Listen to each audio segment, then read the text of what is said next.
A warm welcome to each and every one of us. Good morning, good morning, good morning, and thank you for having me here. It's a privilege meeting doctors, meeting professionals in all spheres of life, and to the management of MJB. Thank you very much for this opportunity once again. I so much appreciate what you're doing when it comes to training. You've got a proven track record of giving your students just what you promise, and I must say the sky is just the starting point. So thank you very much for having me. Please, I would like to crave your indulgence or permission. Because we know there are other people that might still be joining us. From the information gathered, we have others that are saying we should give them little minutes that they'll be with us. So please, if you don't mind, let's just give them the time of 5 minutes. MJB management, please permit me to do that.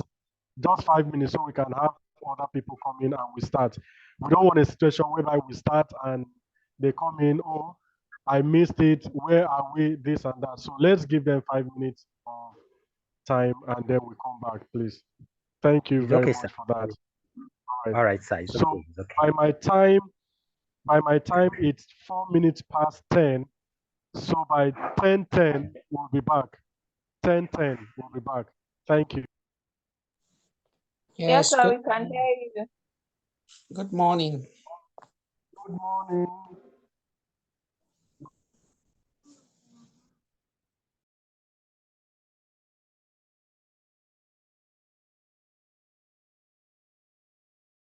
Good morning. I'm not going to go into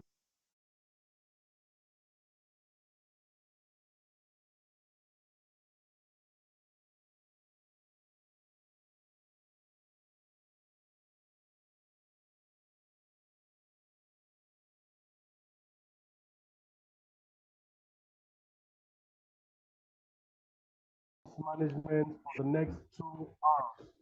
So it is a pleasure to have you. Now, for every game, there are rules of engagement to make the game seamless, more interesting, and a win-win scenario. Now, one of such is all mics are hereby asked to do what? To be muted. Please mute.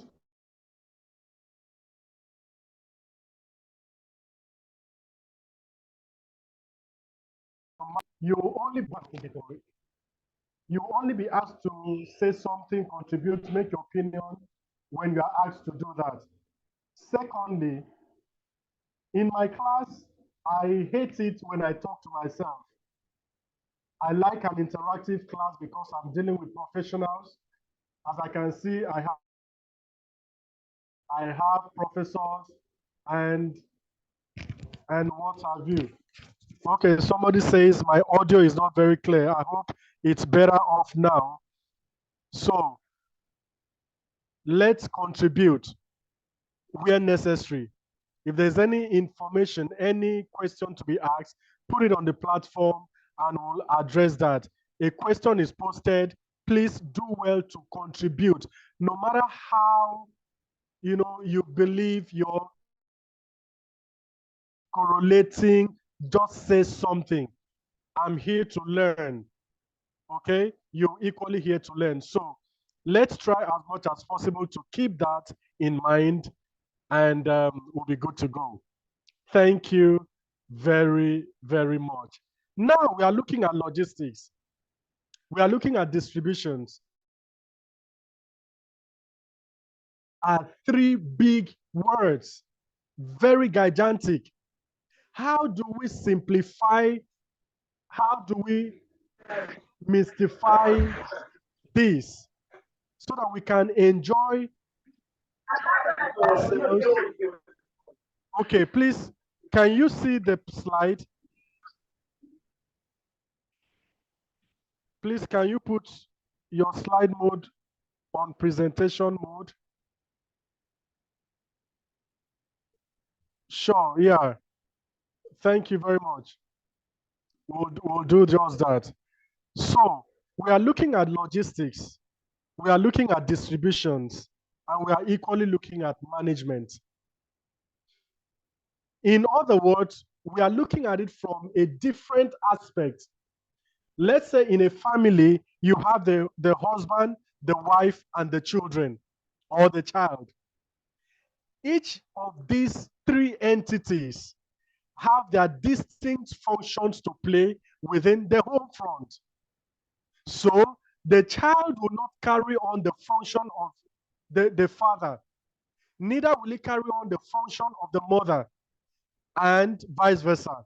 So each and every one of them have a peculiar function, a peculiar role, responsibilities to bring into the family. The same thing is applicable here. Logistics is a different word altogether. Distribution is different from logistics. And then to crown it all, management. Telling us that without an efficient, effective, functional, systematic management approach or system on ground, logistics cannot function. Distribution cannot function. Now, without management or without logistics, what will the management do? Absolutely nothing. Without distribution, what will the management do? Absolutely nothing. Let's say, for an instance, okay, in a functional organization, you have the top managers, right? The top managers are there, but there is no driver that is going to distribute the goods. How will it function? How will the organization run?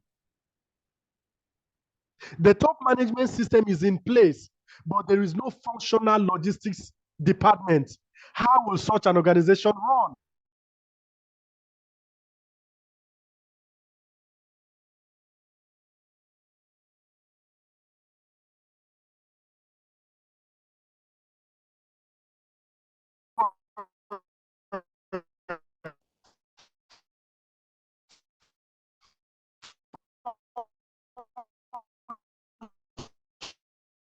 Okay. The recording is on and the slide is also on. All right. So when we talk about logistics, what comes to your mind if you are to explain to a layman or taking it from the perspective of a professional? How would you define logistics? How will you explain little way? Anybody, please? Somebody says not hearing anything. Please, can you all hear me? Yeah. Hello. Hello. Can you hear me, please? Yes, we can hear you. Yes, can you hear me? Yes, we can hear you. Yeah. Okay. Yeah. All right, because I'm seeing here, someone said not hearing anything. So how can you explain the term logistics to somebody? In my class, if you don't do that, a whole lot of people will just be here to observe without participating, contributing. They will be spectators, but I don't want that. So Mr. Hassan Adewale Aziz, Yes, sir. Good morning, can you sir. just give us in your own narration what logistics is all about? Over to you, sir. My name is pharmacist Wale Azan. Yeah. To define a logistics in a simple step, Yes, is a please. way. It is a way of delivering goods or some items in a manner that it will going to reach the end user from the distributors in appropriate time. Okay. Okay, thank you very much. That's awesome. Thank you very much. Any other person? Yes, good morning. Any other person? Mr. Muzamil Ahmad. Muzamil. Yes, sir. Muzamil. Yes, sir. Permit me if I murder your name. Permit me. No, it's all right. Muzamil Ahmad. Yeah. Yes, sir. Okay, I think Okay. logistics just means movement of goods and services from one place to the other. Thank you very much. Absolutely. The movement of goods from one place to another. Any other person before we move on to something else? That's very constructive. Yes. Any other person? Mr. Ikanem, are you there? Idoren Yenakpan, are you there? Any other person? Hi, sir. Good Infinix morning. Smart. Good morning, madam. Hello. Over to you. Go We are ahead, here. please. Okay. So I'd like to say that logistics refers to a process of planning, implementing and controlling the efficient flow of goods and services and information from the point of origin to its point of consumption, which could be the customers that require it. Yes. Thank you very much. Thank you very much. Madam, please, you don't need to continue the class again. Just collect your certificate and go. You are above this class, please. Just go and get your certificate and go. Yes, the No, management sir, please, will thank you. the management will see to that. Just you are not for this class. Thank you very much. Thank you very much to all contributors. Please, thank you. I appreciate that. We have mentioned so many valid points as far as logistics is concerned. The movement of goods from its point of origin to its designated point, which is the doorsteps of the end user. And the last speaker said, the honorable speaker said that it encompasses all other factors that talks about implementation, that talks about strategies, information dissemination, so that the products, the services can move seamlessly from the point of origin to the end point. Thank you very much. We have said wonderfully well. First and foremost, when we talk about logistics, we are saying that it has to do with, the free movement of goods, services, the processes of managing, just like the last speaker said, managing how resources are acquired, how resources are stored and transported to their final destination. All right? So let's put it this way. I am a supplier and you are my end user. You are my supplier and you are my end user. The onus lies on me to ensure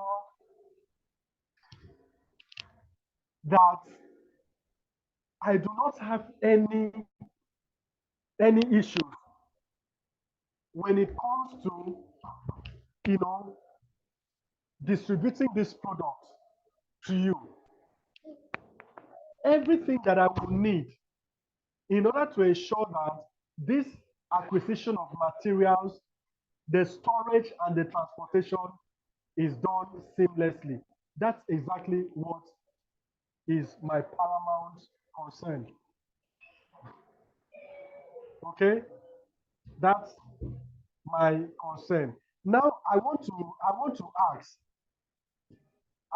ask briefly, to what extent can we say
So I was saying that logistics is said to be complete when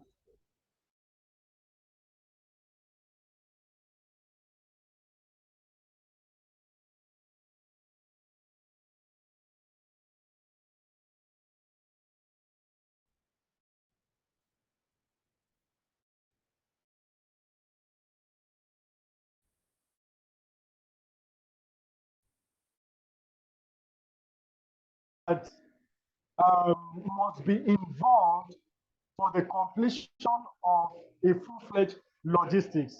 Just like you said, from the point of origin to the end user, what are other things that can be embedded into it for it to be complete? Anybody, please. We are going somewhere. Okay, when the client can access the goods and services, that is accessibility. Yes. Accessibility, yes, sir. Any other thing? Hello? Yes, sir, go ahead. Are you supposed to? Yeah. No, if I finish here, I'll call her. Guy, go and sit down. Go and sit down. Which song? You hear somebody knock, you just come outside. Who is talking, please? Hello, yeah, this is the pharmacist Walias and again. Okay, sir, over to you. Yeah, I wanted to ask the other speakers that when the goods and services can get to the end user at appropriate time. Okay, awesome. Thank you very much. You see, the reason I'm asking this question is not far-fetched. I want us to be open-minded. If you are talking about logistics, does it really work with with a slap of finger? Does it really work like that? If I'm having a business to do with, let's say, Mr. Hamad, will I just sit down and the product gets to him? Absolutely no. So what are some of those things?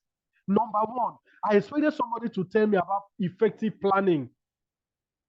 I expected somebody to tell me about procurement. I expected somebody to talk about communication. I expected somebody to tell me more about strategy. I expected somebody to talk about procurement. I expected somebody to talk about pricing, time consciousness, delivering the goods at the right time, the right price, in the right state, the right location. These are the components that makes the completion of logistics achievable. Without any of this, it cannot work. I don't know where Mr. Hamad is. Let's assume I'm in Lagos. Mr. Hamad is in Abuja. What mode of transportation best suits the delivery of that product, of the goods? What will I be considering? The air transport, the road transport, the rail transport? Which of the transport system will be appropriate for me? These are things that I put into consideration. Is it possible for me to outsource it? Or is something that I can do on my own? These are things that I put also into consideration. So when we talk about logistics, Okay? It's all encompassing, right? So we say that it refers to what the overall process. When I'm planning is a process. I don't wake up just this morning and find myself in Abuja to meet with Mr. Ahmad. No, I have to plan. How much is it going to cost me? Okay, let's look at it this way. If I'm going by road, how much will it cost? It is cheaper by road anyway, but considering the condition of the goods, is it perishable goods that will not stand, elongation of time? What if I take road transport and the bus gets spoiled on the road? The product is spoiled. What will I say to Mr. Ahmad? He's expecting these goods. Fine, it's cheaper, but then I don't think it's the right transportation model for me. The air transport is quite expensive, but I will arrive there on time.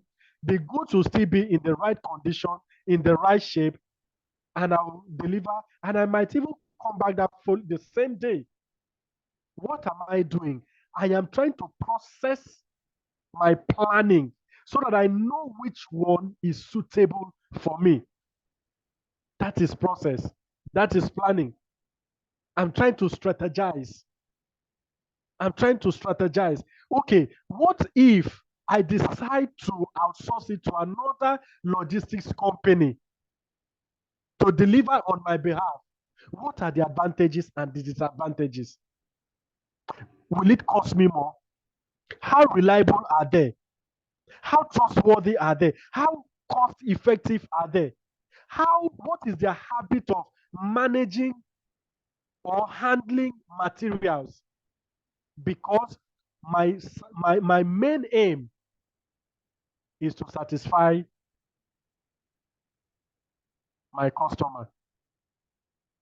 That's exactly what is my main aim.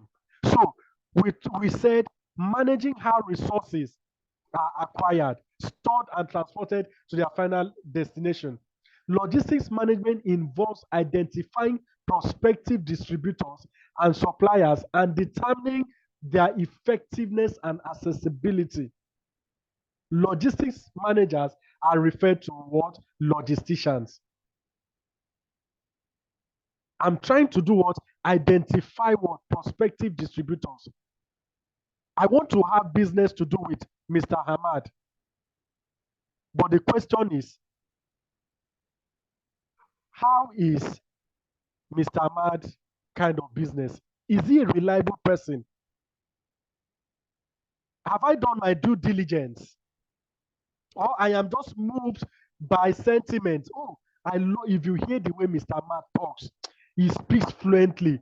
The man is so handsome. I just like him. If you see his looks, oh God, I can't resist. I want to do business with him.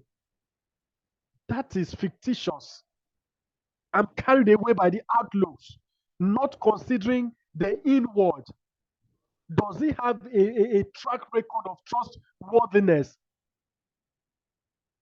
What level of research have I conducted on him to know if he's the right person for me to do business with? So this is what identifying prospective distributors and suppliers, determining their effectiveness. How can I assess Mr. Hamad? Is he accessible? These are the things that logisticians consider before moving into any form of business. Okay? These are things that they consider. So, what are some of the components and elements of logistics? We talk about customer service, inventory management, transportation, storage and materials handling, packaging, processing information, demand forecasting, purchasing, facility location, production planning, and other activities that may not be seen, but they also contribute to the overall objectives of such business. Now the question is, what is the primary aim of going into business? Let us start from there so that we can know where our priorities, so that we can know where our mind, what our aim is in going into business. So, what is the real aim, the sole aim, primary aim of going into business? Anybody, please, quickly, what is the primary objectives of going into business? Mr. Ahmad, Hello. yes, please. I think the ultimate reason why one should go into business is for value provision. You are into business value for adding. basically value adding. Either you are adding value or you are beginning a new pattern that is different from what is normal. Thank you. Thank you. Awesome. Value adding. Any other person? Precious. Blessing, are you there? Precious, are you there? Okay, I think the ultimate reason for me is to make profit. The profit maximization is the ultimate reason. Okay? That's number 2. Value adding, profit maximization. All right? Any other person? The last person? The last person? Sorry? Mr. Azan? I said to satisfy our customers. All right. Thank you very much. Thank you very much, honorable speakers. Now, you are into business for 3 reasons. Number 1, to meet a need, to solve problem, to add value. Those are the 3 reasons you are into business. There is no business person on the surface of the earth that is not solving a particular problem. Solving a particular problem as a business person is birthed out of sensitivity, out of research, out of non-satisfaction, or you call it dissatisfaction of what is going on within your environment, within your country, within your state. And you are propelled to create that solution to that problem. But the primary function of every business person, the number 1, is customer satisfaction. Anywhere in the world, as far as business is concerned, the primary purpose of business creation is customer satisfaction. The second reason is profit maximization. And I can explain that to you. I have business to do. Mr. Hamad, sorry, I'm using your name. I'm so sorry for using your name always. But I think I like the name. So, Mr. Hamad is a fashion designer. I bumped to him. Mr. Hamad, I have a party that I'm going to, and somebody referred me to you that you're a good fashion designer.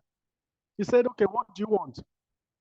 I said, I want this kind of, maybe, let's say, I want agbada.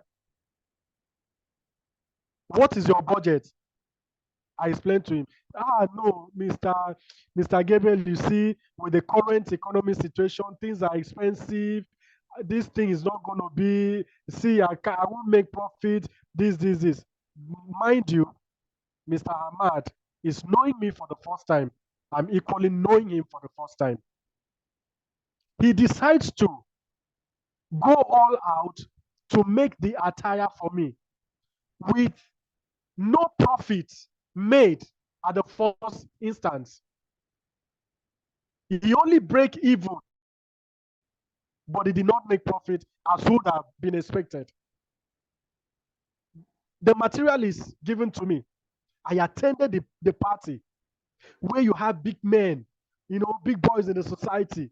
The next thing I appeared, wow, Mr. Gabriel, you killed it. Who made this for you? I said, it's my fashion designer. He's based in Abuja. Can I have his contact? Oh, sure, yeah. I sent the contact to them. They contacted Mr. Ahmad. Mr. Ahmad made this dress for me for 50,000 naira. The same dress a friend is requesting, and Mr. Ahmad is charging that same dress now for 70,000 naira. He has been able to do what? Make 20,000 naira profit. The same person introduced another person to Mr. Ahmad. Mr. Ahmad is constantly putting in a little. Before you know what, the same material, the same sewing and everything goes for 150,000 naira. At the end of the day, he was only able to buy the materials maybe for 30,000 naira. What has Mr. Ahmad done? He has been able to make profit because a customer was satisfied. But if the reverse was the case, that he made one cloth for me and it looks like all these people that carry machine on their head to be sewing clothes, I wear it and someone like, hey Gabriel, now wow, this kind of material, now wow, who is this your tailor? God forbid, I can't. How will he make profit? This is possible in every other business. That the first thing that you're supposed to do is to do what? Try as much as possible to satisfy your customers. Once a customer is satisfied, they become your voice for advertisement. You don't need to advertise. You don't. Because they are what? They are satisfied. Can you ever tell me when Rolls Royce, Bentley, Ferrari, Lamborghini did advert on social media? They cannot do that. Why?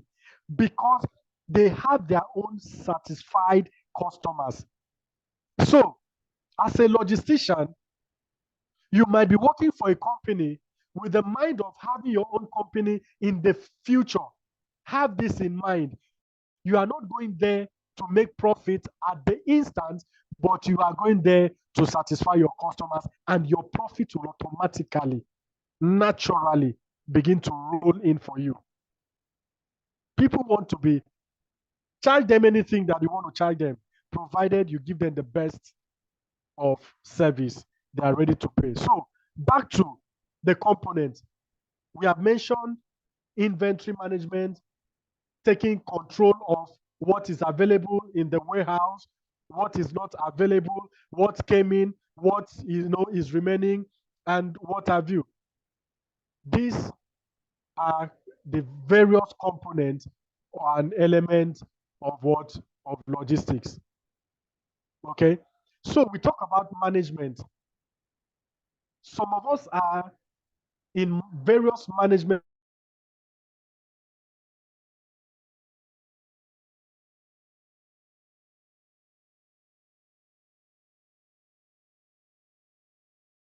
terms.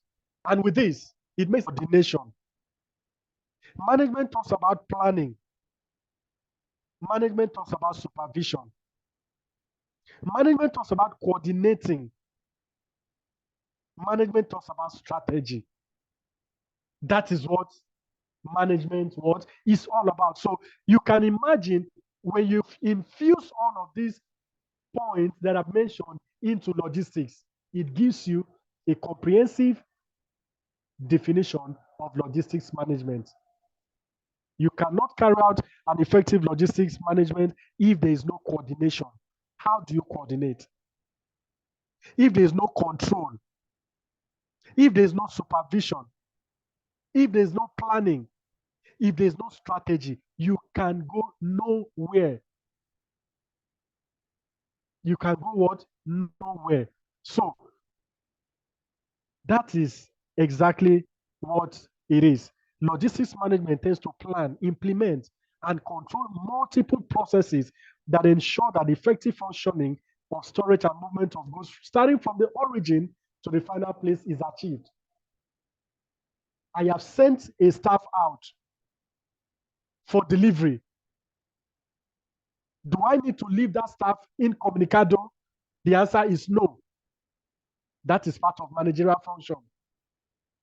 At every point in time, I need to keep track on what the person is doing, where the person is, what has happened, complete what feedback. I need to understand the challenges he's going through, if there's any. I need to know who left, what time. Is it the right person, the right logistician in place, or another person who is in charge of what? Who do I give functional roles to? Are they competent? That is the function of a managerial roles. So every logistician is expected a manager. I'm recruiting. What kind of people am I recruiting? Am I recruiting based on sentiment, based on tribe, based on religion, based on ethnicity, or I am recruiting based on professionalism? Is the person qualified? That is managerial function. Do I have the best procurement management system on ground? Who is my warehouse manager? Who is my production manager? Who is my operations manager? All of these decisions is taken as what? As a manager. You don't wake up and take decisions. You strategically, with effective planning, do what? Take your decision, because whatever decision you take is for the interest of the organization, positively or negatively.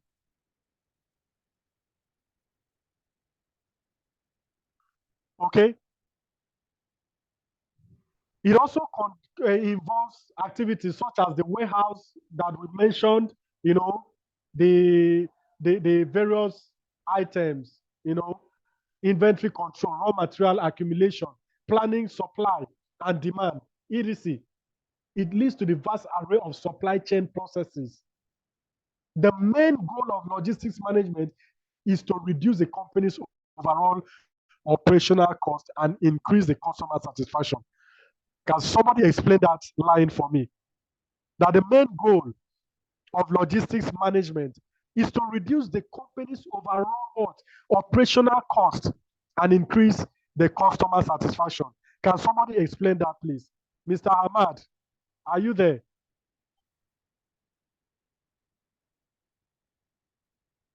Mr. Abubakar, BBJ, Blessing, Dr. Julie, Emma V. Way, are you there? Let somebody explain, please, quickly. Yeah, good morning. Good morning, sir. That statement for... Be audible, please. A little bit audible. Can you hear me clearly now, sir? Absolutely. Thank you. Okay. Yeah, so just to explain that statement, I just want to give an example. The company I work, we've got, we are into distribution. So, perfect. And you have quite a number of logistic companies that we get to try to use. And even in our planning process, we want to be sure that these companies can deliver, but at a reduced cost. So we profile different companies and get to know, okay, what can this one deliver? Can this one deliver at the appropriate times to satisfy our clients, first of all? And what is their cost? Maybe per kg of the product they are moving from our warehouse. So all of those, we put them into consideration. And every planning that we do it in a way that we know that it's something that is at a reduced cost, but it's efficient. We just don't want to jump on somebody that can give us the best and their costs are high off the roof. So that's my understanding of the statement that you said. So thank you very much. Thank you very much. Awesome. Any other person, please? Any other person talking about reducing the overall company's operational cost? Any other person? Hi, sir. Can I just give an instance? Go ahead, please. Okay, let's assume that I supply bread in Uyo. Okay. Let's assume my company supplies bread. So I don't need to go and get a plane to be going around to supply the bread. I just need to use these bike men to like maybe take it round, the bike delivery people.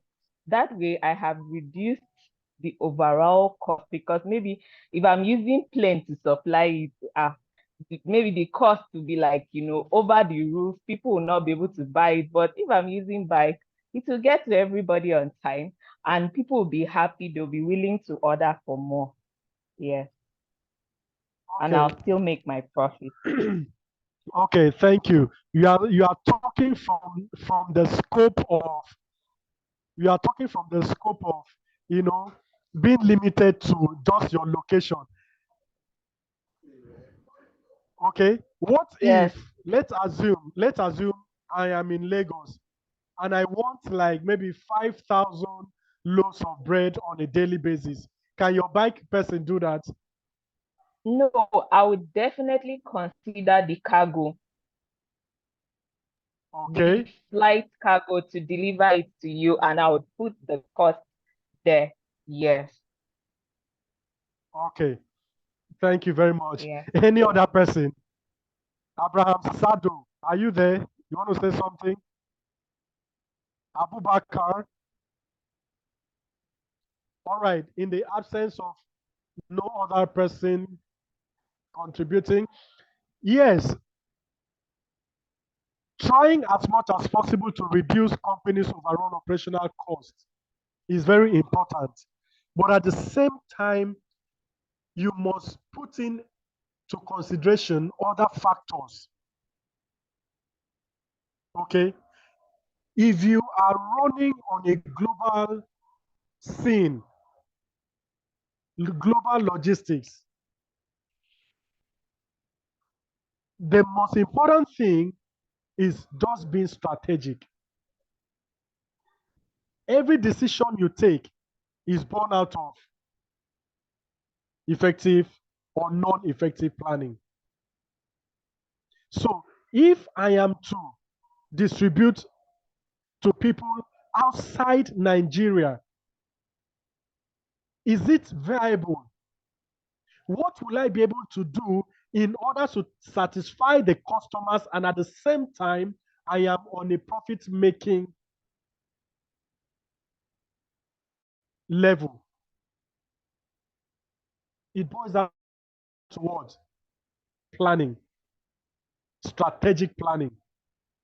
So it is very important that we understand every organization is there, to satisfy customers while trying as much as possible to reduce cost.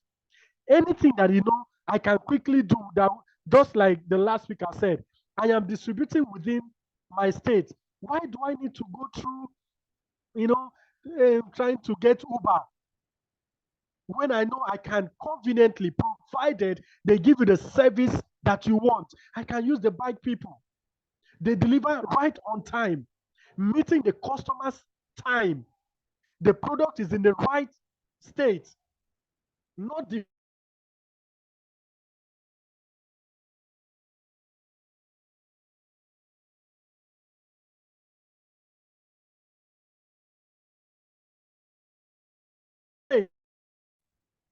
That's exactly what we are talking about. Okay.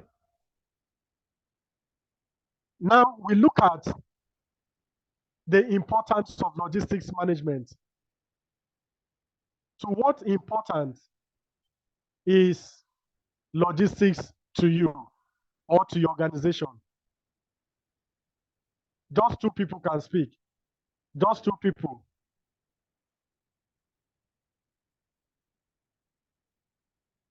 Are we there? Anybody? Okay, nobody. The importance of. Okay. Yeah. All right, go ahead, sir.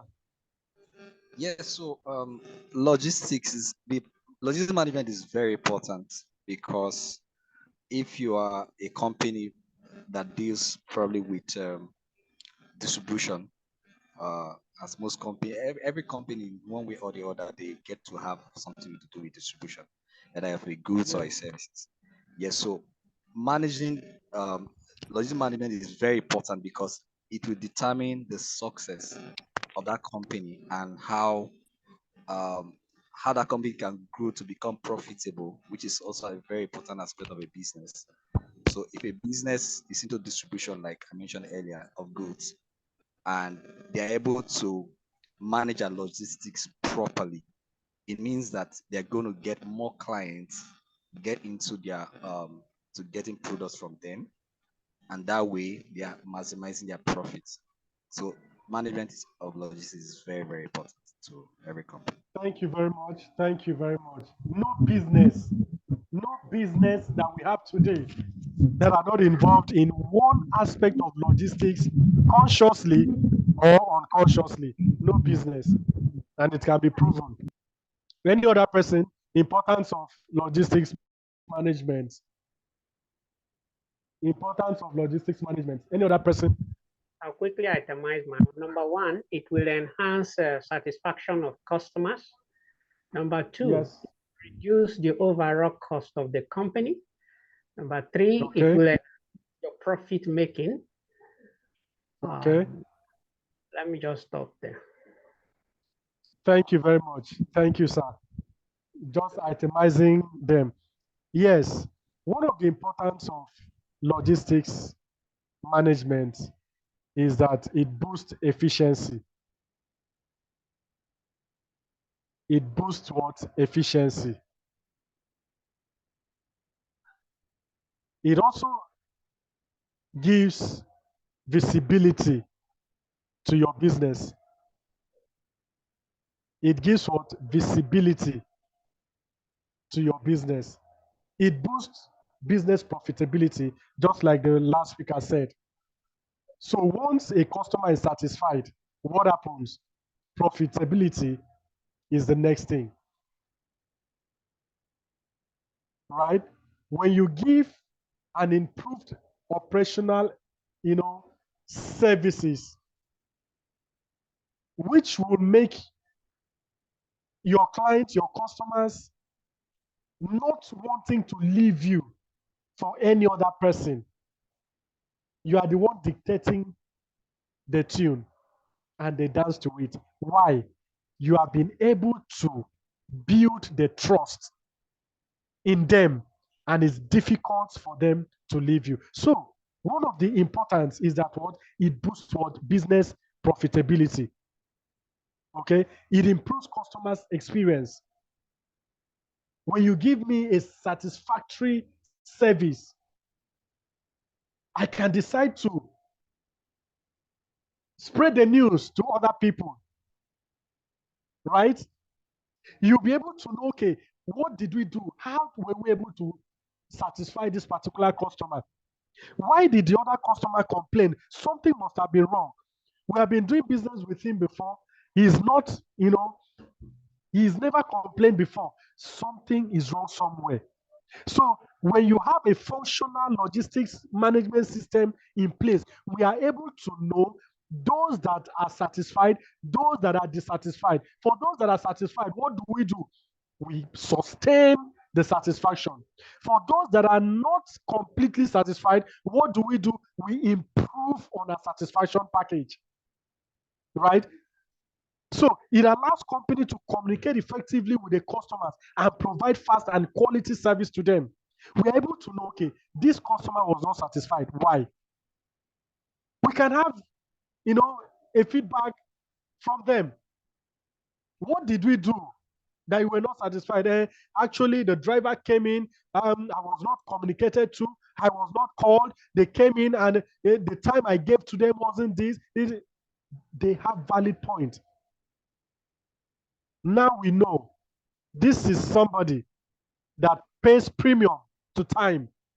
If he tells you 4, he's going to be around by 4 p.m., you need to be there by 4, even before 4. Why? We want to keep him satisfied, right? We want to keep him satisfied. It reduces operational costs. Just like somebody said, an effective, efficient logistics management leads to what? Transparency and visibility in the operations. The driver is not telling you, we want to buy, we want to change brake pad every day. Every one week, we change brake pad. We are buying fuel every minute. There's no transparency. He's going on the road. He's carrying other passengers just to make little cash on him. No transparency. We are not keeping track on the quantity of goods that left. No transparency. All of this adds to what? To cost implication to the organization. Imagine if there's a place that you are supposed to use 1 hour to arrive, because you did not plan on the route to follow, it takes you about 5 hours. That is cost implication on the part of the organization, because you are going to buy more fuel. You are straining the lifespan of that vehicle. When there's transparency in all of this, you know, sometimes you see people on the dispatch, they will just, as they are going, they'll just park the bike under the tree and just sleep first for like 30 minutes, 1 hour. Whereas we have marked the distance for you to go and come back within 1.5 hours. But you see them sleeping under the tree, right? When they come back, they'll tell you there was serious traffic. In fact, the tire got deflated. In fact, I was pushing the bike, blah, blah, blah, blah, blah. Excuses. Why? No transparency. All of this contributes to costs implication to the organization. All right. So it is an important element to keep your expenses lower by analyzing and monitoring the real-time data. Also, an effective logistics management leads to supply chain transparency, which is necessary for businesses to optimize their asset utilization, just like what we've explained. Okay. It gives you visibility. When you operate a functional logistics system, it gives you what? Visibility. Tell me somebody that does not know DHL.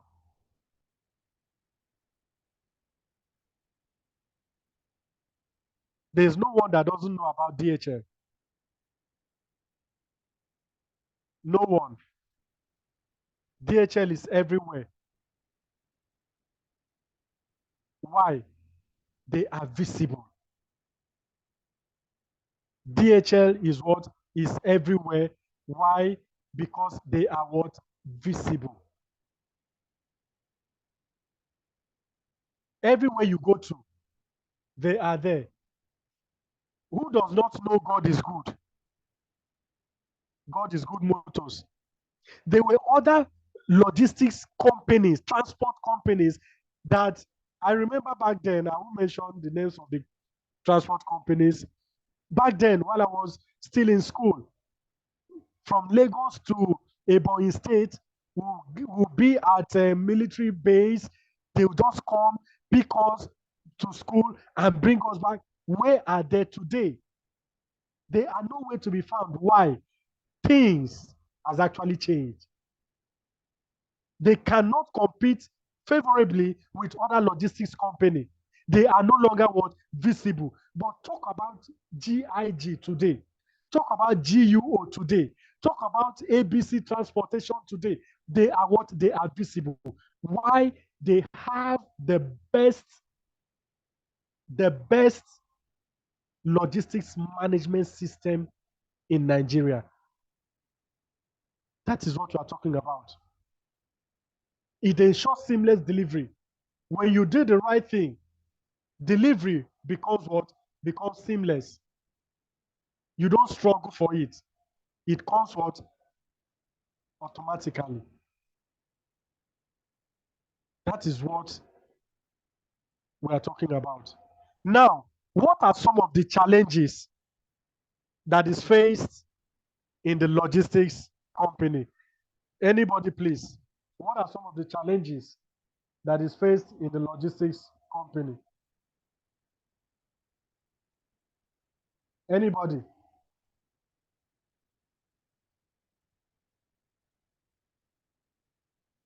Anybody?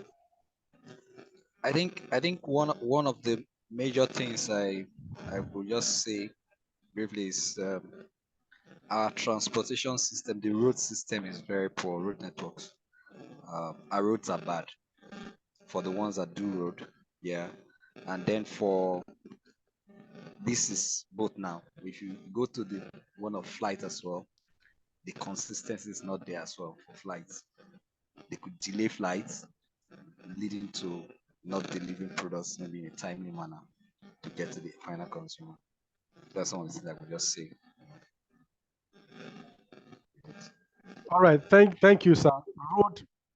Road system in Nigeria is second to none. Let me put it that way. It's second to none. For those of you that apply the road, you understand. Any other person? Okay. Any other person? Look at automobile breakdown. That's one of the things that affects logistics. Yes, the presence of task force. There are task force that are set up in various states that they don't seem to be harmonized, and so you have challenge there. Number three, you talk of the insincerity of the men on the move. You have people you placed on the wheels of, let me put the part of the logistics as transportation. You have most of them not sincere enough. You have issue with that. Another one is the cost of fuel. The cost of fuel is also one of the factors affecting logistics so much. You get to budget for fuel in your own state, but by the time the person gets to another location, is quite different. And the person must get this fuel to transport these goods. So, my solution for now. Thank you very much. Thank you very much. You are absolutely correct. Okay. Just like a few days ago, there was massive queue. You just sleep and wake up. The next thing, you cannot even drive past major roads again. Why? Queue. What are they queuing for? They are queuing for fuel. Is the fuel scarce or what? Nobody can even explain. It could be that terrible, right? As a logistic company, you've received order and all of that, and you've put your men in place to go for delivery tomorrow. You just wake up and there's no fuel. What are you going to do? The customers are there waiting. It could be very, very difficult. It could be very difficult. That's why sometimes most people decide to hoard it.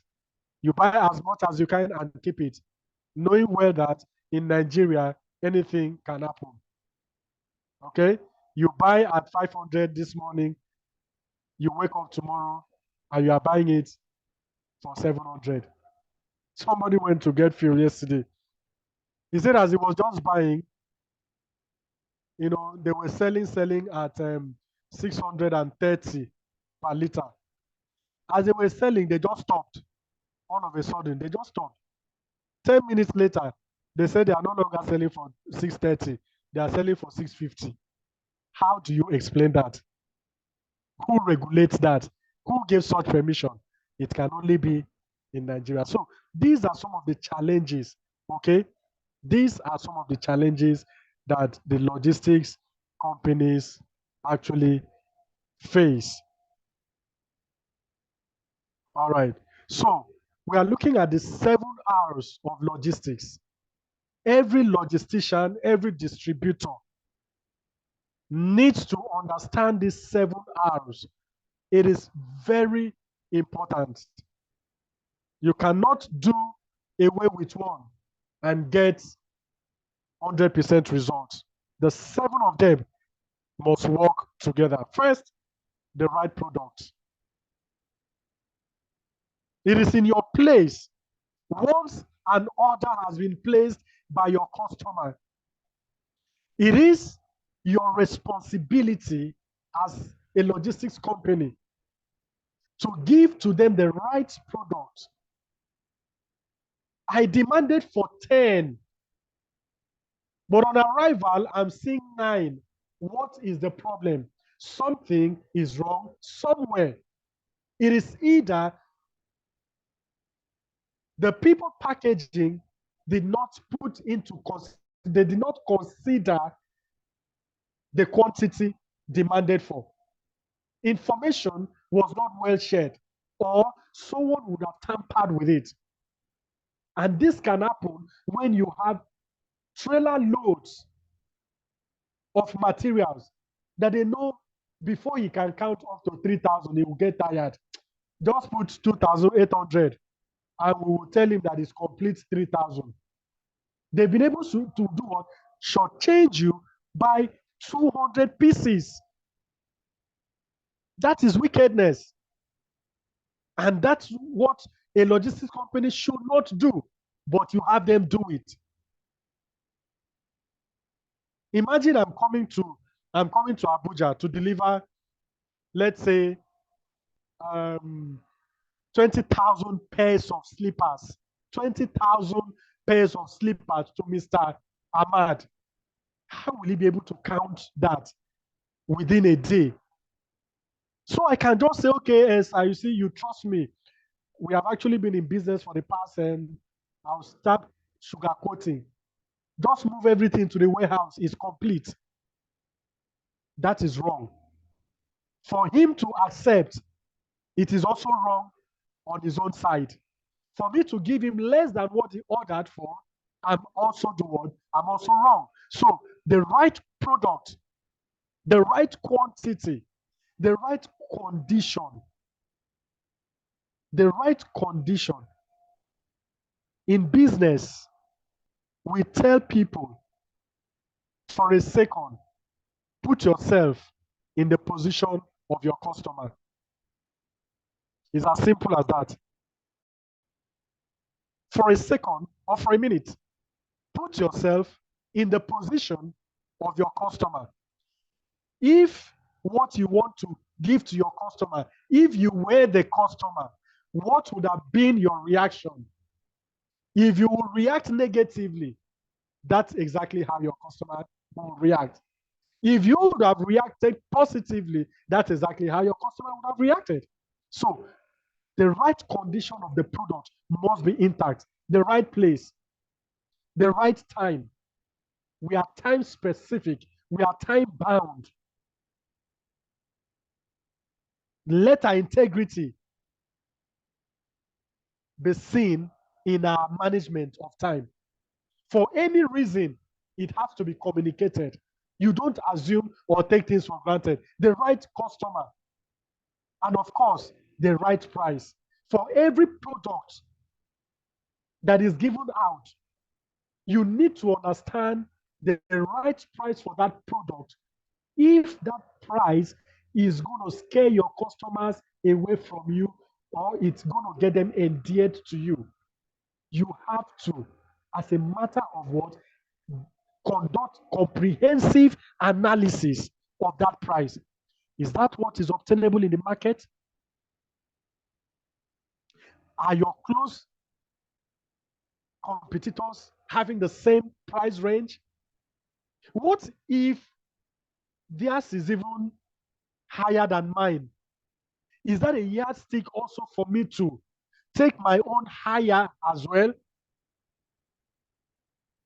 There are a lot of things to be considered into this. These people that I'm trying to rub shoulders with, they have been in this market for the past 30 years. Their customer base is over 50,000, but I only have 5 or 10,000, and yet I want to rub shoulder with them, increasing my product price. If my customers decide to leave me, will I survive? If their own customers, if out of 50,000, 5,000 customers leave them, they will feel it, but it will not be as much as it will be on my own side. The impact, the right price is very important. In as much as you are not giving the price in order to lose from it, then it is worth considering. Okay, so we talk about the element of logistics systems. What are they? Storage, warehousing, materials handling, packaging and labeling, inventory, transportation, delivery, reverse logistics. Can anybody explain any of the six based on your own understanding? Anybody? As a matter of fact, I need 6 people to pick one, just what you understand by it. Quickly, please, so that we can cover up what we've got. Anybody, please? Anybody? Quickly, Okay, quickly. Mr. Eric, thank you, sir. Yeah, so this Edewo speaking. Okay, Dewo, thank you. Yes, so let me talk about can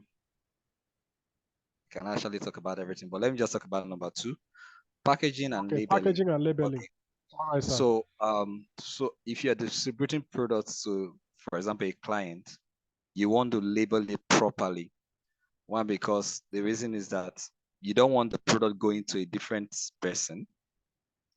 In fact, you need to be so specific, because that same name that you may be labeling on that particular product may just be a name somewhere else, and it can happen because we've seen this in like in real life situation whereby products are moved to a different location entirely because they are not labeled to detail.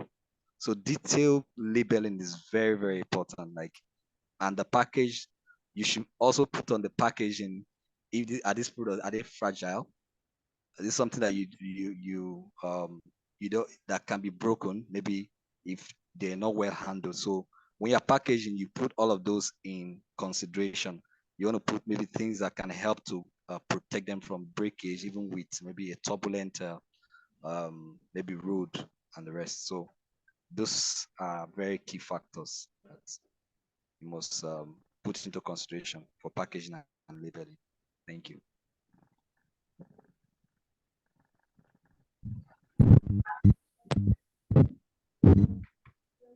I want to talk about reverse logistics. Reverse logistics. Hello. Hello. We can hear you. Can hear you. Okay. So reverse logistics have to be when products are probably damaged, expired, or have them maybe along the way, and they have to return back to the source where they were brought from.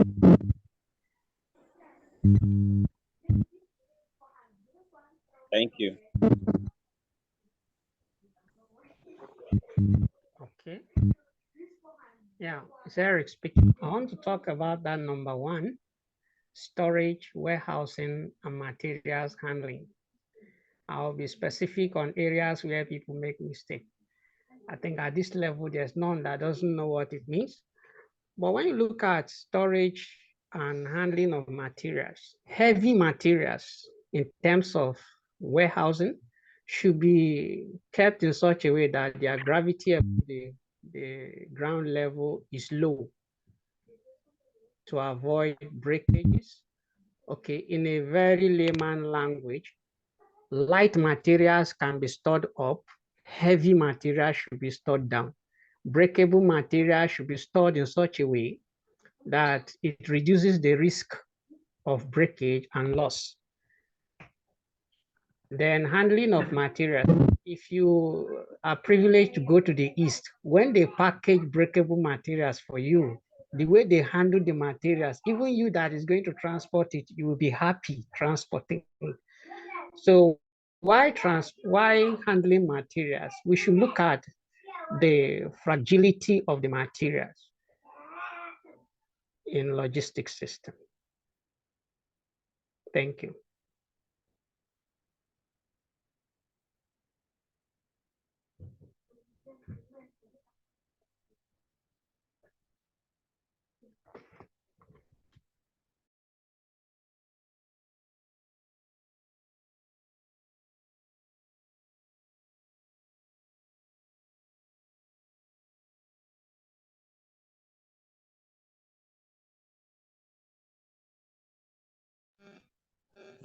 I nominate Precious to go next.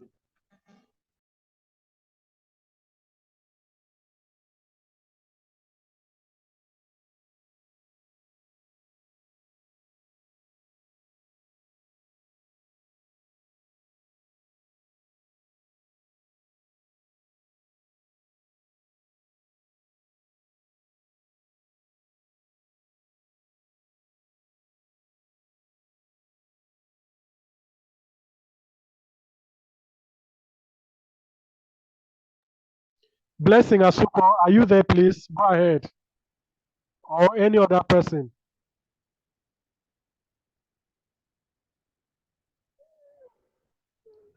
All right. In the absence of none,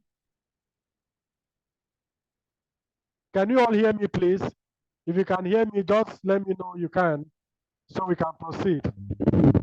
Yes, We I can hear can. you. Yes, we can Okay, hear you that you. just answered, you can hear me. Oh yeah, stop. I've caught you now. You were waiting for me. Oh yeah, you just answered. I can hear you. Oh yeah, you to speak, so that we can hear you too. Blessing, speak.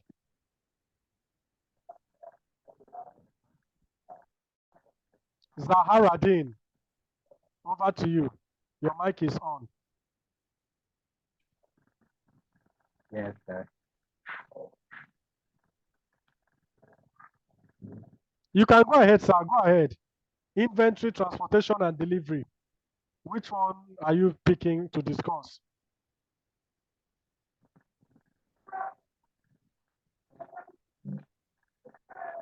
Yes.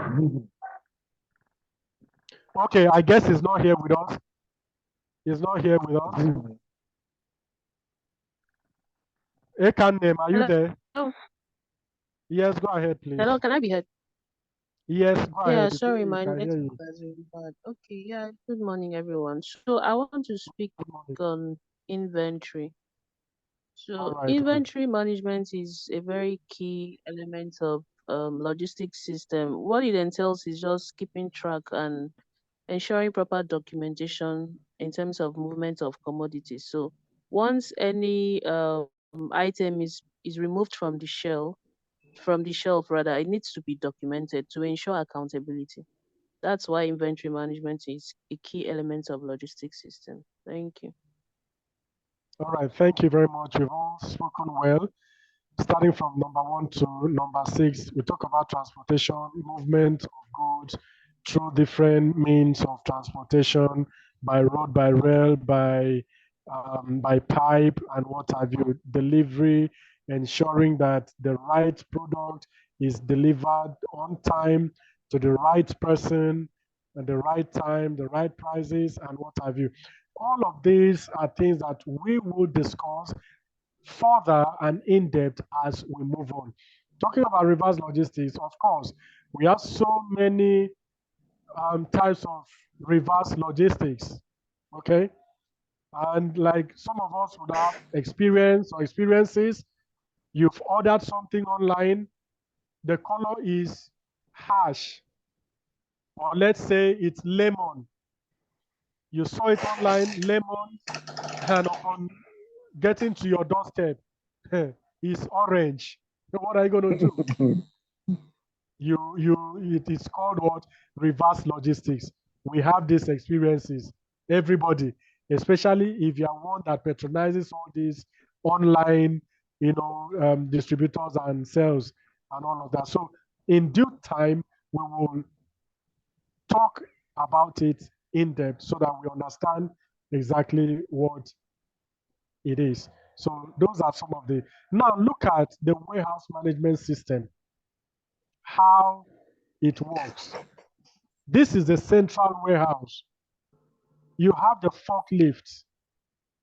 You have the warehousing cargo. Now the forklift is being supervised by an individual to know the level of the material to be loaded. Having the right person, the right personnel operating even the machine is important. Understanding, like the last speaker said, Ms. Blessing said, knowing what product, the quantity of product that came in and the quantity of product that went out is duly documented to know if you have the capacity for the storage of these cargoes. Before even materials is being procured, one thing is certain: do we have the facility? What is the level of the space available in the warehouse? What is the quantity of product available? What level of or what system are we operating? Are we operating JIT, just in time? Are we operating first in, last out, first in, first out kind of system? That for every product that is being produced, that product must go out first before another one is produced. Based on so many issues or challenges, it could be the expiration date of such product is drawing close. It is important for us to do what? Sell those ones out first before we can think about bringing in new one. Is it as a result of the peculiarity of that product, the usability of that product? Whatever works for an organization is what they use. So we will look into that. We know which one is important. Is it based on economic value? Is it based on just in time? Is it first in, first out, or first in, last out, or last in, first out? All of this, we will look into it. And whichever one that is peculiar to your organization, like we say, there's no organization that functions the same, because your goals and objectives are different from mine. So what works for me may not work for you, and vice versa. We talk about warehouse management. Warehouse is a place, just like the second speaker said, where materials, goods are kept. And you begin to categorize these goods. There are some goods that are perishable. There are some goods that are not perishable. There are some goods that are so heavy. There are some goods that are not heavy. There are some that are fragile. So a warehouse manager understands which goods goes into this location. Warehouse management involves the control and administration of warehouse operations, where equipment, materials, goods, and other valuables are kept. The totality of the operations of that warehouse is in your hands as a warehouse manager. The accountant has nothing to do in the warehouse. All he wants is figures. The sales manager does not interfere in the operations of the warehouse. All he wants is what? The data, information to analyze and to work with. So your responsibility as the warehouse manager is to know what comes into the warehouse, how the warehouse are organized, who is given authorization, who authorizes, who approves the movement of goods, who approves the movement of products. How is such a product overseen, monitored, controlled? It is your responsibility. Mr. Man is the warehouse manager. I just call, hey guy, what's up now? Hey, you see it? I beg, I just need like 10 cartons. Hey, there's one customer that just called me now. He needs 10 cartons. Hey, my G, now for you. Well, oh yeah, you say it's 10. Yeah, come and carry.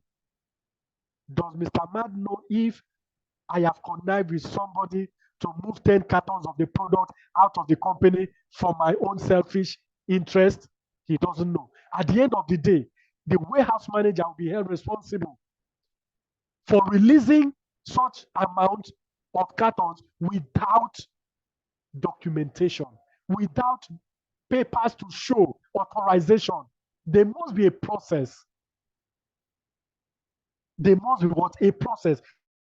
So the warehouse management improves flexibility and responsiveness.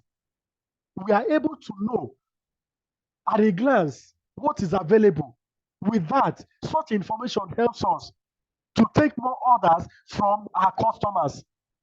We are able to respond on time, knowing fully well that we have products that are readily available in the warehouse. It also helps us not to overstock. That is part of inventory control, inventory management. If we are running short of materials,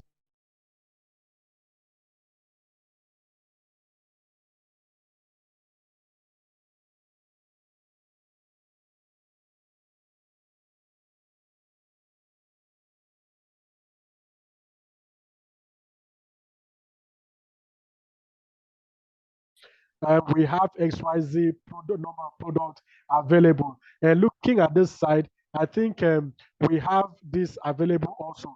The information that I'm giving goes to the inventory management or manager.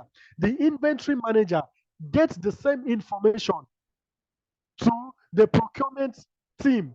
The procurement team also gets information from the sales or marketing department. The reason why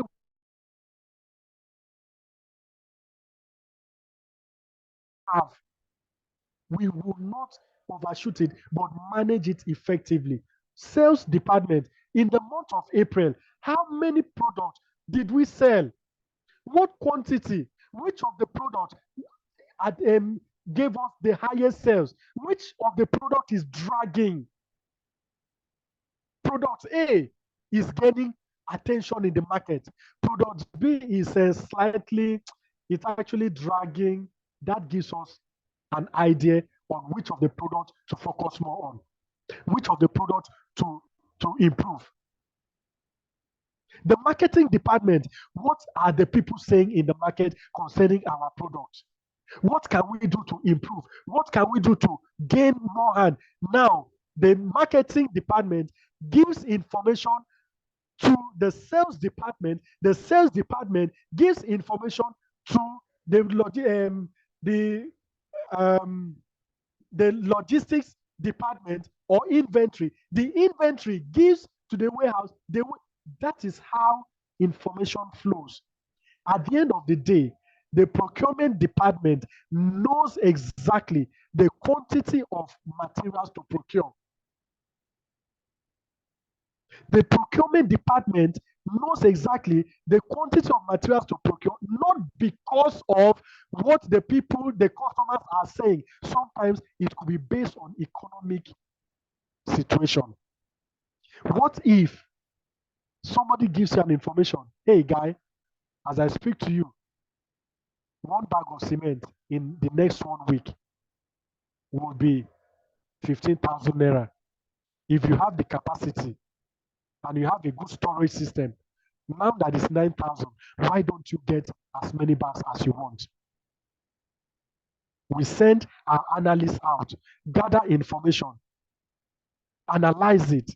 Could it be true? What if it is not true? Would we be losing procuring this amount of cement in the warehouse? What if the prices or the price of this cement crashes to 5,000 or 7,000? What becomes our fate?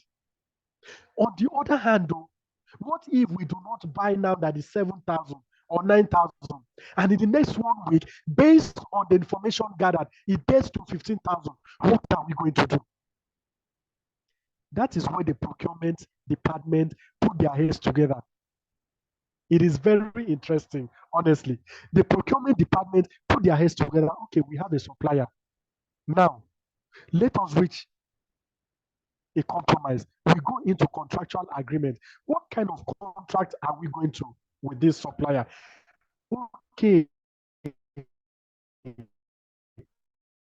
we can go into a contract agreement based on commission. This supplier to supply us, we are not going to give the person money now.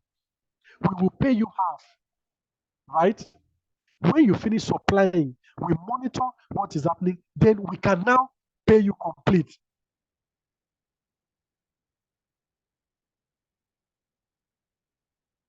Right?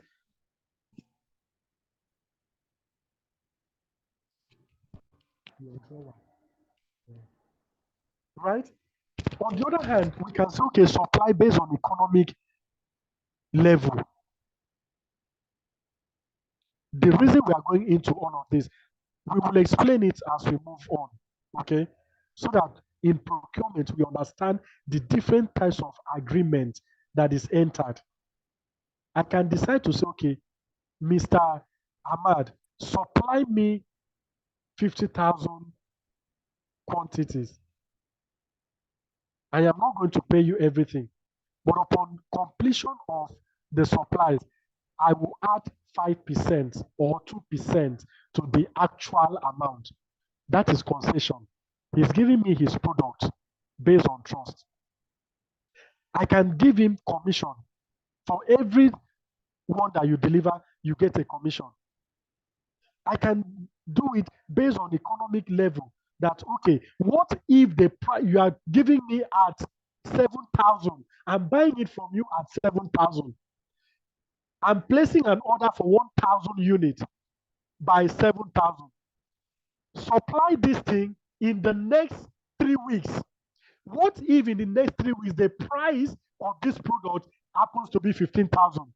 He is going to lose as a supplier. I am going to gain as what the procurement company, right? But what will I do? I say, okay, instead of paying you 7,000, because we have seen that things have shifted within the economy, I am going to give you 10,000. So he bears the brunt of the extra 4,000. That is what contractual agreement. We talk about easy activities like orders and shipment. When you have a functional warehouse management system, it reduces the stress of orders and shipments. You are able to get products based on the facility, or you decide to do what? Outsource. We talk about secures the expensive equipment. Like the second speaker said, you have a warehouse, it should be a place that expensive equipment are what are secured. That's the reason non-authorized persons are not given access to, because of what is being kept there. Labor management ensures that materials goods are kept in check. Then we talk about inventory management. Like one of the speakers said, inventory, total control, total management, total analysis, careful analysis of what comes in and what goes out within the organization. Sometimes inventory management is not only peculiar to the organization. I'm sorry for some of the ladies here. January 1st, you hear them, hey, I need to visit my wardrobe. They will pack all the clothes that they have, maybe put it on the bed. A whole of that day, they want to carry out inventory control system. Hey, this skirt, hey, is tight. This shirt, this blouse, hey, is no longer in vogue. Hey, I think I don't like it anymore. They put it away. They put it away. Hey, this one is still okay. I like this. Hey, this Ashwebi, I got it when I went to my friend's wedding ceremony. I still like this material. They put it. What are they trying to do? They are trying to carry out inventory. They want to know what clothes, shoes, handbags is still useful to them as individuals, and the ones that are not useful, what do? They either give it out or they just discard it. But for us men, we only have 3 black trousers, 2 black shoes, and white shirt, maybe 3 pairs of suits. Our own no hard. We know they do the inventory like that. You get? So organizations carry out inventory in departments. There are families that carry out inventory management every year.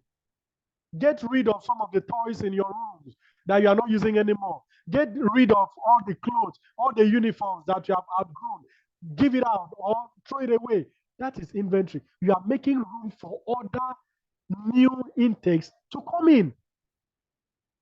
You are not far-fetched from being in an organization that carry out inventory control. Okay?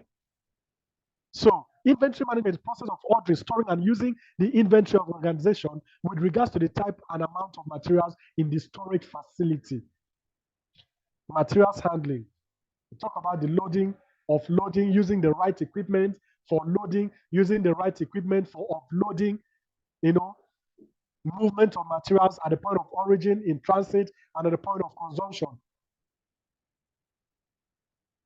From where it's originating from, the materials must be what? Well handled. In transit, well handled. At the point of consumption, well handled. That is what material handling is all about. Then we talk about types of logistics. We talk about forward logistics, reverse logistics, inbound logistics, outbound logistics. Can somebody explain to me what he or she understands? We talk about forward logistics. What do you understand by forward logistics? What do you understand by inbound logistics and or outbound logistics? Anybody, please. What do you understand by it? Quickly, please. Quickly, please. Anybody?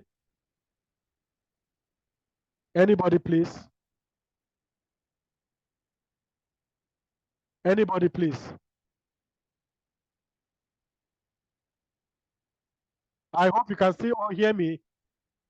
Anybody, please.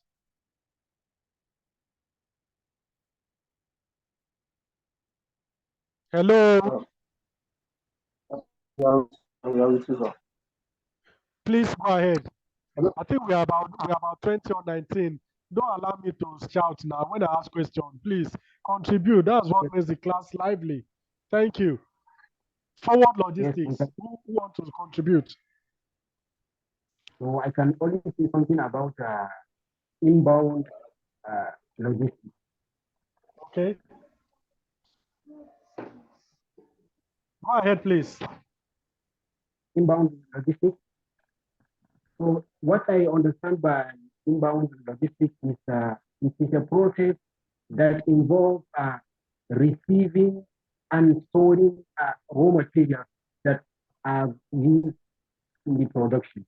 So this is what I understand by this inbound logistics. Okay. Any other person? Thank you, sir. Any other person? Outbound logistics, forward logistics. Hello. Go ahead, please, ma'am. Yeah, forward logistics has to do with movement of commodities from the manufacturer to the last mile, which is the customer or the consumer. Okay. Thank you. You are absolutely correct. So, of course, we know what reverse is all about. I will not be ashamed to use Jumia because they have shown so many of us Pepe. What I ordered for versus what I got, I have to return it. That is reverse. Hello, this is Muzamil. Yes, sir. I think advanced logistics has to do with the way products are being stored or packed before they are being delivered to customers. Okay. Any other inputs from anyone? Any other person? Hello. Yes, I sir. think for inbound, I think it refers to the process involved in receiving like the inflow of materials from outside into the company, from outside sources into the company. That's for inbound. Like it's coming into the company, or the process involved in the sourcing and acquiring of materials and products into the company. Okay. When we talk Yeah. about Hello. yes, go ahead. Any other person before we I think inbound is referring to the raw materials some materials for the production, and the outbound is talking about the finished goods.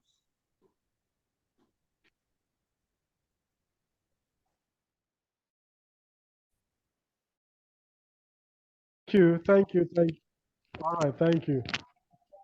When we talk about outbound and inbound, inbound has to do with what happens within an organization. There can be reverse The logistics. slide is not following. Sorry? Your slide. It's not following. Yes, I know. I'm trying to get something. So when we talk about inbound, we are talking about the logistics within the organization. Within the organization. Let's assume departments of an organization. You are supposed to, the production manager gets a materials from maybe the warehouse or the authorized department, for the issuance of raw materials for production.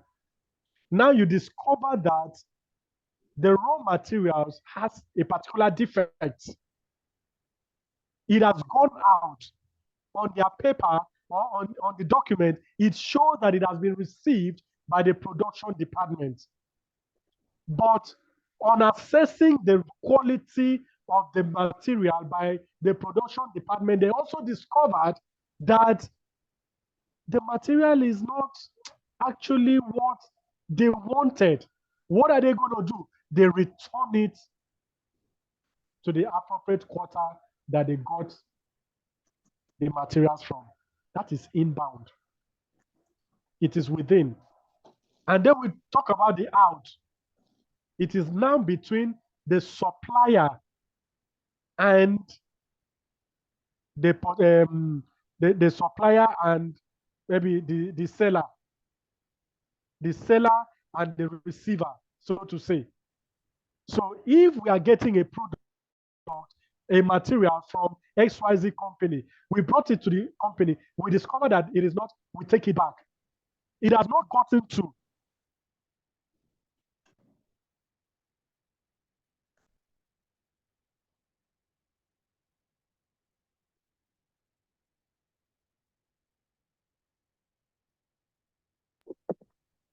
We can't hear you anymore.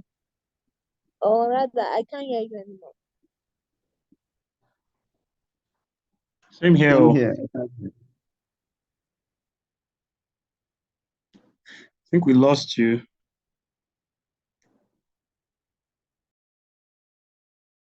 I was trying to explain, we have the inbound and we have the outbound.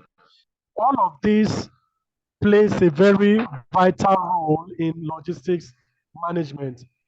Okay? The question that one should ask is, how is it applicable? Is it advantageous to an organization that is running a logistics company? Should we just take reverse logistics?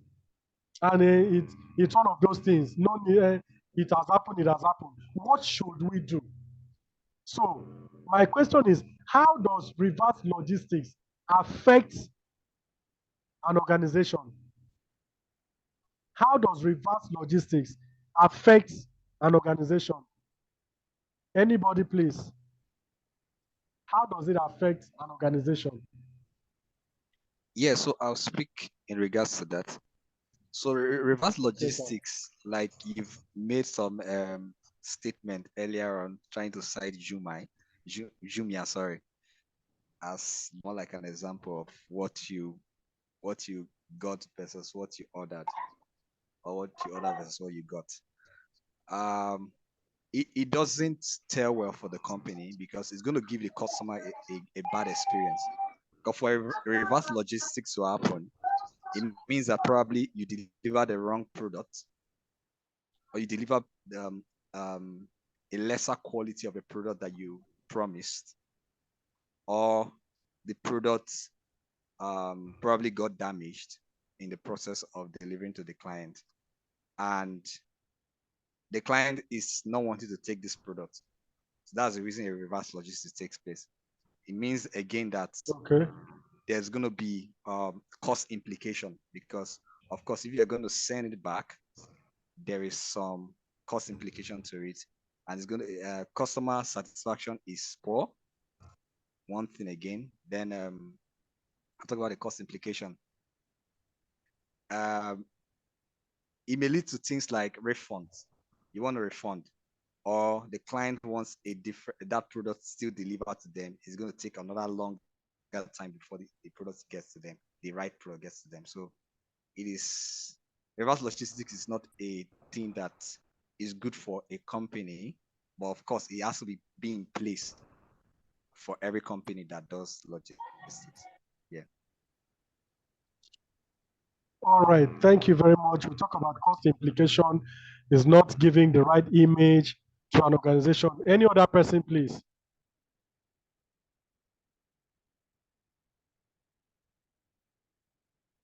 Any other person? Are we here? What outbound, inbound and outbound logistics are? I didn't really get it. Sorry? I didn't really get what inbound logistics and outbound logistics are. Okay. Okay. Who understood me when I explained inbound and outbound, please?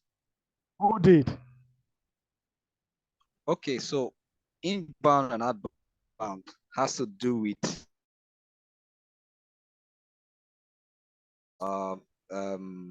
I'm a wholesaler, for example. Quite a number of us are pharmacists here. If you're a wholesaler, you still get from the companies, right? You get your products from the companies. Now, your inbound is when the companies supply you products. That's your inbound. Now, the company might supply you products, and sometimes you want to do returns to them. That would be outbound from your own warehouse now, because this is not between you and the retailer, but it's between you and your own supplier as a wholesaler.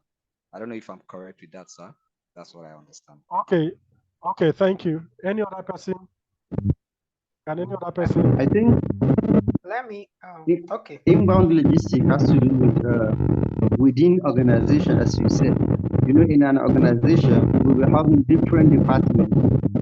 We have planning department, strategy. So all the logistic aspect that took place within that organization, that's inbound logistics. While the outbound has to do with the logistic between the suppliers and the end user, whatever thing does happen, which include the movement of the goods from the supplier to the end user, or the reverse logistic to the supplier, and so and so. Okay, thank you, sir. So just to recap what I said, we've talked about reverse, we've talked about forward. I'm sure you understand the reverse and the forward. Now the inbound and the outbound. Within an organization, we have the procurement department, we have the store, we have the warehouse. You are a production manager in charge of signing out raw materials to be taken into the factory for production. In the books of the procurement manager or the store manager or whoever that is giving you out that product, he has documented it there that this particular quantity of materials has moved to the production department. And on careful analysis of the materials, you also discovered as the production manager that this product, this material, for example, is wet and it cannot meet what you want to use it for. You discover that out of maybe the 20 that was assigned to you that you signed for, it is actually wet. You cannot use it. What do? You return it back to where you took it from. All this is done, what is happening within the organization. It has not gotten to the hands of the final consumer, but it is now departmental. It happened between the production department and maybe the store department. That is inbound logistics. You gave something to me. I say, no good. I am returning it back to you. Once I return it to you and you take it, it becomes what? Inbound.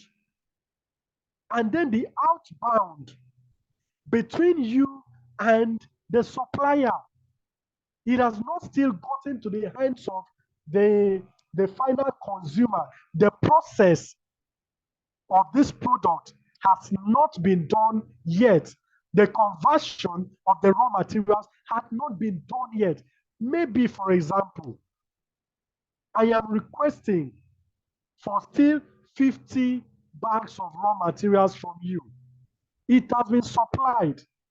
And upon evaluation, I discovered that some of the bags are not full. Some are actually half. What do? I return it to you to give me another one.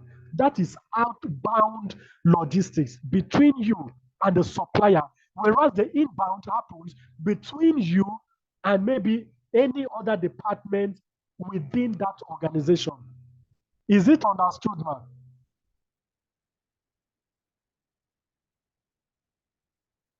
Hello? Yes. Okay, thank you very much. And now Thank what you. we are trying to, you are welcome. And what we are trying to say is sometimes reverse logistics is not bad for a company. Sometimes it's not bad for a company. Now, this is how it works. It depends on what you can make out of that reverse logistics. Sometimes it can be recycled. The reverse logistics can be recycled, or the product can be recycled.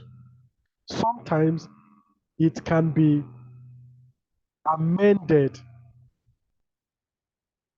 Sometimes it can be for resale. Sometimes it can just be discarded. Like I said, it depends on the magnitude of the return. There are some products that you cannot repair. For example, I'm sending maybe 75 inches television screen to Mr. Ahmad in Abuja, and the screen got broken. Of course, I cannot repair it. Is it I don't know, he might not even want a replacement of that screen, but he wants it just the way, the originality of that product. So most people will say, okay, instead of giving me this product for this amount of money, now that is no longer what it should be, why don't we share the money 50-50? You take the blame, I'll take the blame, right? So reverse logistics can be recycled. The product can be recycled. It can be repaired. It can equally be for what? For resale, depending on what you want to achieve from there. So every of these has an advantage, just like the other person said. It brings about dissatisfaction. It brings about dissatisfaction. A customer that has been expecting a particular product, all of a sudden does not get the product the way it should. He feels disappointed. You can also lose customers. You can also lose customers while there are other people that are doing the same thing. So we must try as much as possible to avoid reverse logistics, but it will come. Do not allow it to be too much. That is what we are talking about.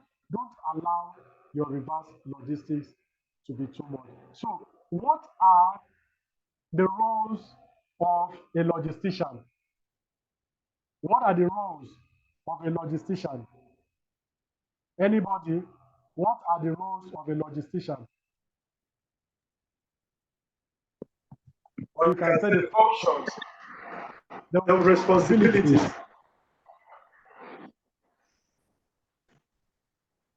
Anybody?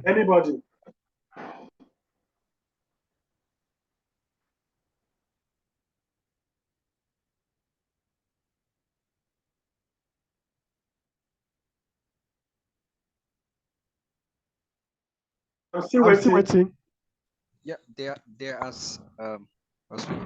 several roles that a logistician get to play. Like several of them. I'll just name a few. Of course, planning is part of it. From first slide, from definition, planning, strategizing, communication, which is very, very key between both the end user and the logistician. Communication is very key. I think I just named those just from the top of my head. Okay, any other person, please? The roles. If you must be a logistician, what do you think are some of the roles that you are supposed to perform? Among the roles, it includes coordinating with suppliers or other vendors, or even transportation company to ensure timely and cost-effective during delivery of goods and services. Okay. It also includes managing and optimizing the supply chain processes, because there are a lot of processes involved in supply chain. So managing that to optimize that is one of the functions. And then developing the strategies, as the earlier speaker said. You have to develop strategy and implement them before you start the logistics aspects. Okay, thank you very much. Thank you very much. Some of the objectives that a logistician is open to as a role is for you to continuously seek for quality improvement.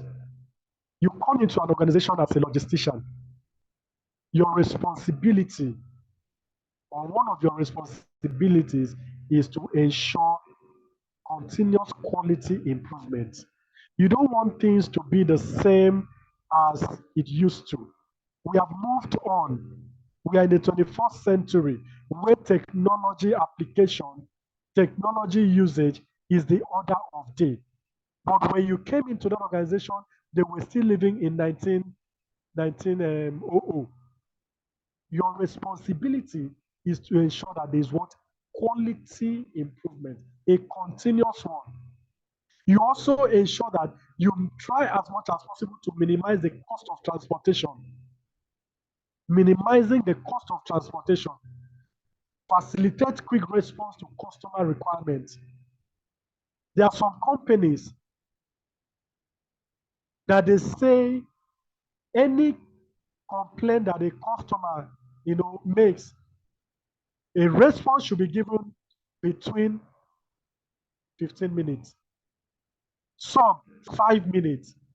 Some 2 minutes. Why? Because they don't want the customers to be kept waiting, assuming that they are not being attended to. So they must be what? You must try to facilitate quick response to customer requirements. You also improve customer service. Is your responsibility to improve customer service, to minimize damage of goods, so that the level of reverse logistics will be reduced. You find the cheapest way to transport goods. Make suggestions to customers regarding improvement. Oh, we are coming up, we are doing this to keep your service, this and that. You are consistently talking to customers. You keep informed on the latest advancement in logistics technology. What are other companies, logistics companies, using in terms of technology? How can I educate myself? How can I keep myself abreast? How can I train myself to that level where technology is being applied to our daily activities as logistic company? That is your responsibility. Gone were the days where you sit down in your office. Hey, Mr. Lawal, where are you now? Okay, which location are you? I'm hearing a sound. Did you carry somebody? Time has gone past that level. Technology has made it easy. I don't need to call Mr. Lawal to know where he is. In the comfort of my office, I can track him and know all his moves. What if he tells you, hey, police have just arrested me. They are requesting for 50,000 naira to pay. Hey, what are we going to do? Hey, sir, don't send the money to my account. I'll give it to them. Voicemail. That one has entered voicemail. Why? Because you are not prone to technology. So they are using you to catch crews. Strive to determine what customers' needs are and ensure that they are met. What are the needs of the customers? How can we meet the needs of our customers? Assess Can we logistics function. create more slides so that we can follow where? The slide, yes, the slide to be sent, please. The slide to be sent.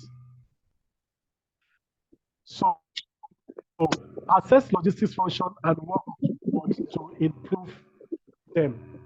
These are some of the roles of a logistic company.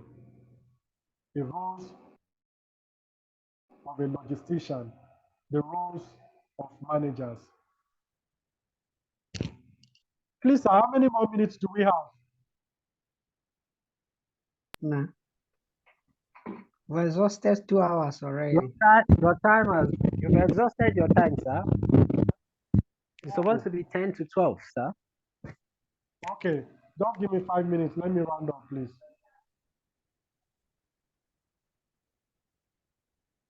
Thank you. So, we talk about we have mentioned some of the key challenges as far as logistics is concerned.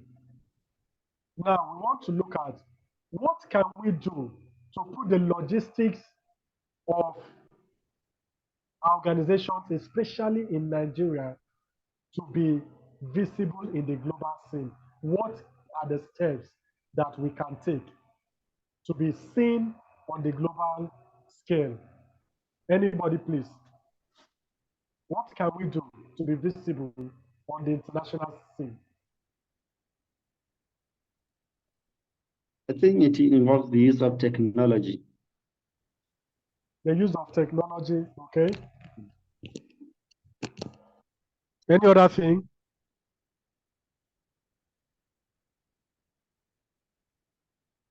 The use of technology is noted. Any other thing? Is it just technology that will make us to be in the international scene?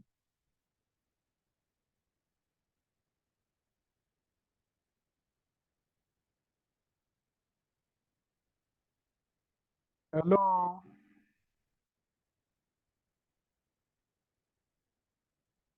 Hello? Okay, by technology, I mean digitalizing it, like the use of e-attenders. Okay, e-signature when you deliver good. The client or someone that received will just sign using that. That can be captured. Okay, that's part of technology. Is there any other thing that one can do?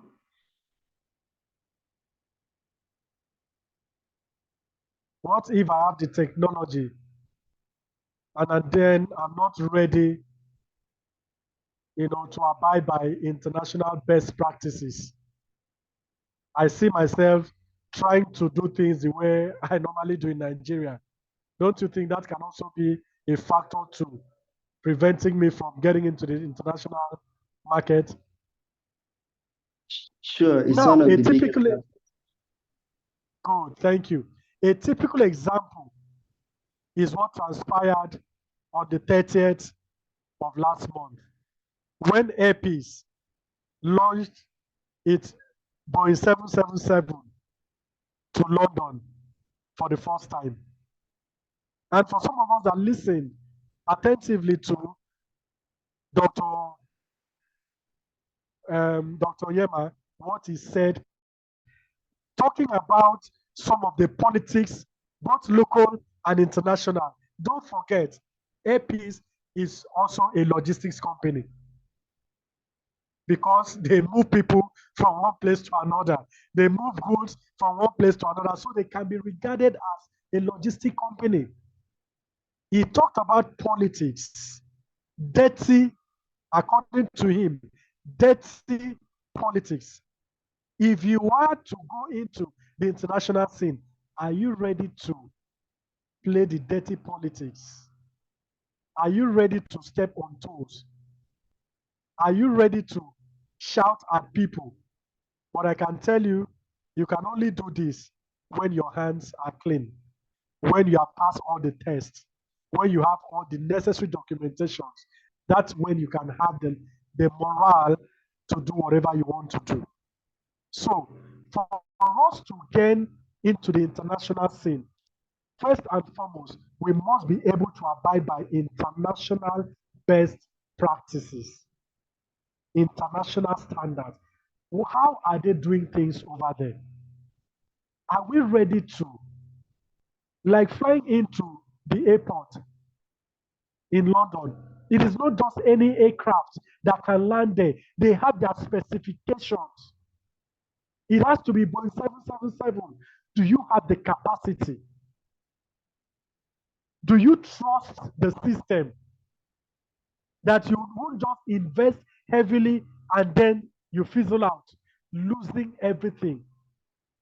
Deep planning, deep consultation, deep analysis, deep strategy is what brings you into the global scene. Any question, please? Any question?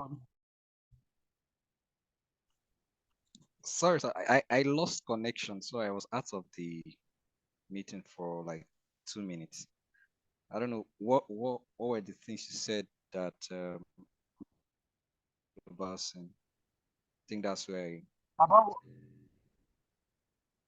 as regards what?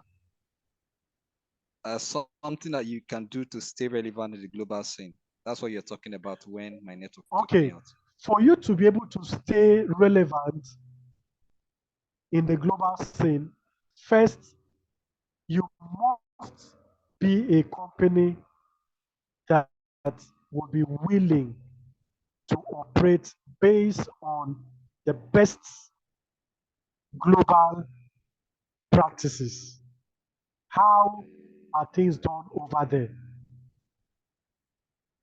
Do you have what it takes? Are you willing to abide by their own rules and regulations? There are certain places that bribery and corruption is not the order of day, meaning that you must go through the normal process.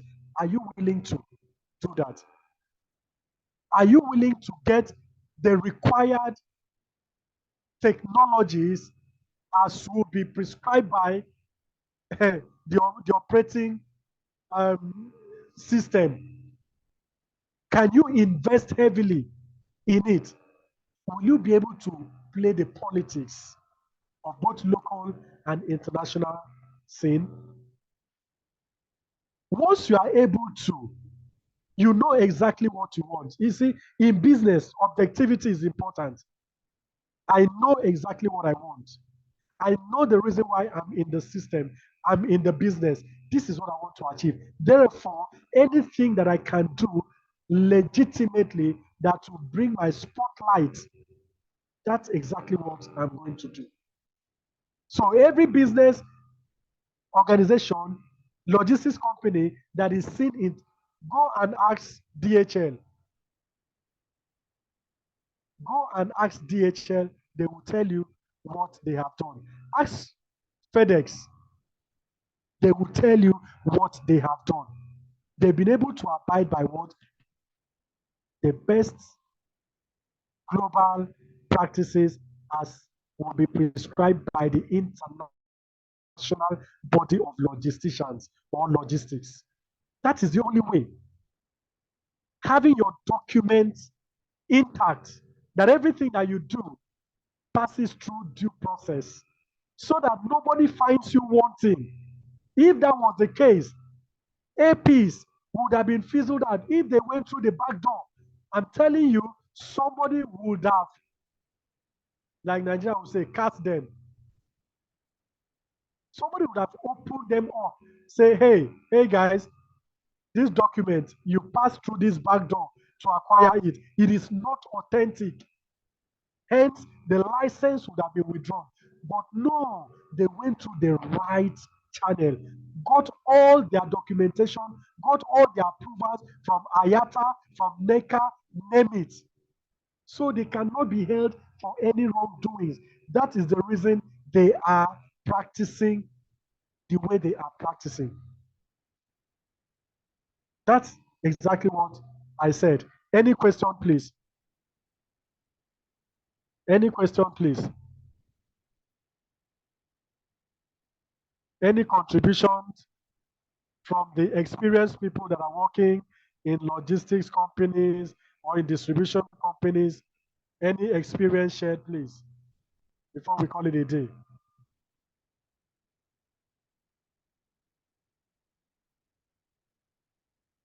Any experience shared? Any contribution? Any Yes, question? I just want to say that this is not like related to what we are saying, but for persons here, please, if you have not written your attendance, just write your name on the comment section. Earlier on, I'm not sure everyone has written, so just to reiterate that. All right, thank you, sir. Any other? Yeah. Hello. Okay. Yes, go Yeah, on, please. like my own now. There is a company calling One Health. So we are partnering with each other. I used to help them to deliver medications to patients within Ogun State. So whenever they send the prescription to me to go and deliver, they normally monitor, looking at the time, hours. When they call the patient and they find out that the medication has never been delivered, they call me immediately. This patient said that I will not tell them that I am on my way. They will give me like a 30 minutes. After that 30 minutes, they will now reconfirm to call the patient to ask that, have you gotten your medication? So those are the things that I know about this. Okay. Thank you very much. Thank you very much for that shared. Any other person, please?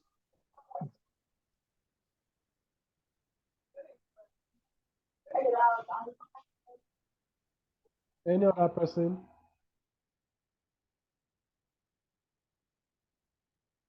Okay. In the absence of none, I think it was worth our time being the first day. Next week, we are going to consolidate on what we have started today. It is just a foundation laid. Block by block, a room is built. By next week, we will move further. So it was nice meeting each and every one of us. Nice sharing from your wealth of experiences and all of that. So thank you very much for your time. I'll see you next week by 5 p.m. Next week by 5 p.m. Thank you so very much. Over and out. Thank you so much, Mr. Friday. Thank you for the lecture. Thank you, our esteemed participants. Thank you for the time that you shared with us. Thank you for everything. Thank you for your patience, despite network can never be trusted. Thank you for your understanding. Today was the first day. So next week, Saturday, is going to be 5 to 7 p.m. I want us to have a lovely weekend and a blessed week ahead. Bye for now. Bye. Bye, everybody.